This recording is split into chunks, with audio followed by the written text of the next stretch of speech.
For the witnesses, thank you. Just real quick on the CERCLA question, I know it's an important one. And I have a bunch of questions on some other topics, but is it safe to say that all three of you agree that there should be some element of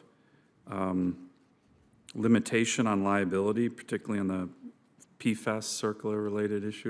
Was that your testimony, Ms. Beiser? Senator, I think it's a good conversation to have to look at any unintended consequences. We want to make sure that polluters are on the hook to pay and that we're not overburdening ratepayers, for example. So I think it's a topic that's worthy of careful consideration. Okay. How about you, Ms. Powell?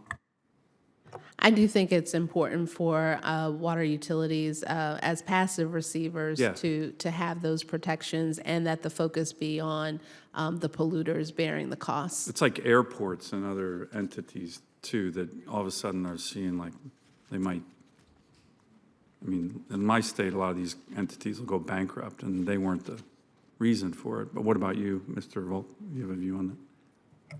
Yeah, the small and rural systems would totally agree. They should not be held responsible for that, and the polluters should pay.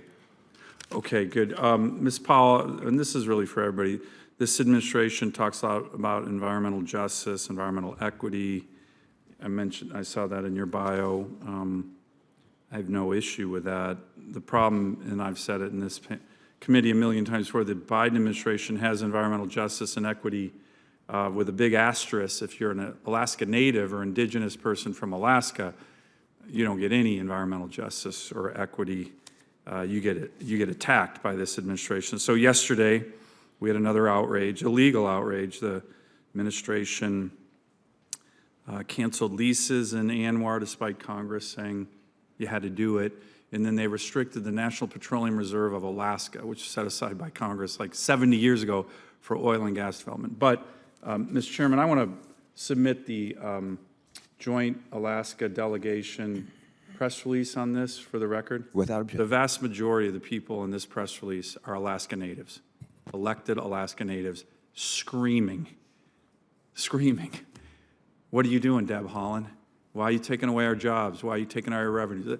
This is environmental injustice for indigenous people in my state. It happens every damn day with this administration. I've said it 50 million times in this committee.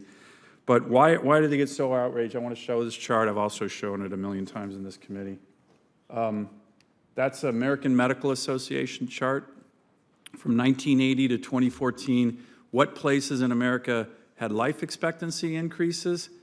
And unfortunately, some places in America actually had life expectancy decreases, mostly because of the opioid epidemic.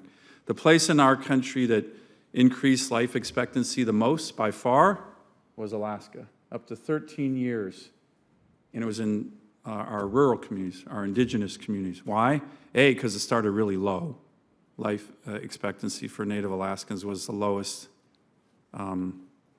in the country by far. But B, from 1980 on, we had responsible resource development, jobs, clinics, hospitals, very importantly this panel, water and sewer.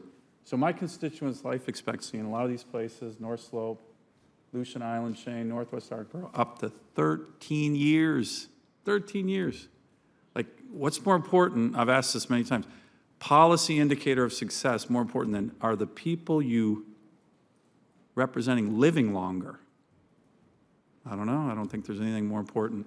So yesterday, this administration took a whack at that.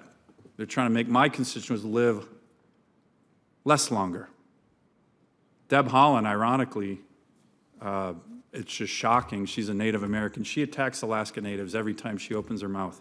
But anyways, what does that have to do with this hearing? Because a lot of the revenues that come from this kind of resource development go into water and sewer. Now, my state has over 30 communities that don't have any running water or flush toilets. I think that's the most of any state in the country. It's all indigenous people. So, do you think that's environmental justice or racial equity? When by the way, they're the most patriotic Americans in the country because they all serve at higher rates in the military, Alaska Natives, than any other ethnic group. So my question for the panel is, in terms of formulas, and by the way, the EPA administrator was in Alaska just over August, we did a meeting with Alaska Natives on these issues. I showed them that chart. I've shown them that chart many times. So in terms of the formula for water and sewer, don't you think it should prioritize, just for fairness, call it racial justice, racial equity, just call it good old American fairness, the communities that don't have anything first? Like, there's a lot of talk about aging infrastructure on water and sewer, but I think sometimes we miss, like, no infrastructure. So can I get the witness's response to that? Just on a formula, shouldn't we be prioritizing communities in America that don't have anything? Flush, no running water, no flush toilets. American citizens. It's not right, in my view. But I'd welcome any views on that. Ms. Powell, maybe you can start.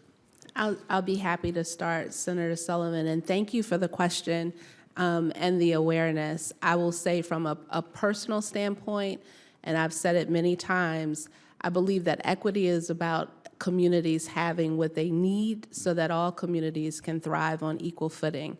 And Like running water.